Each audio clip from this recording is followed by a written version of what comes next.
Політичний конфлікт між Україною та Росією. Представник Росії в ООН визнав, що війна на Донбасі – це не внутрішній конфлікт в Україні, а політичний між Україною та Росією.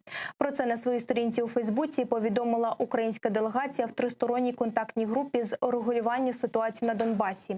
Василій Небензя зробив таку заяву під час піар-акції, яку організувала Росія під виглядом неформального засідання Ради безпеки.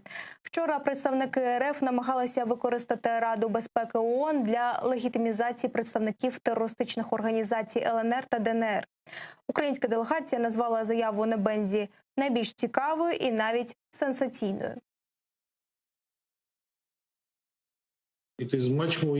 Щонайменше на сьогоднішній день набагато легше ховатися за кваліфікацією цього конфлікту як конфлікт між Україною та Росією. Фактично, цей конфлікт є політичним конфліктом між Росією та Україною. Але влада, звичайно, виходить за межі цього визначення. So important that it's a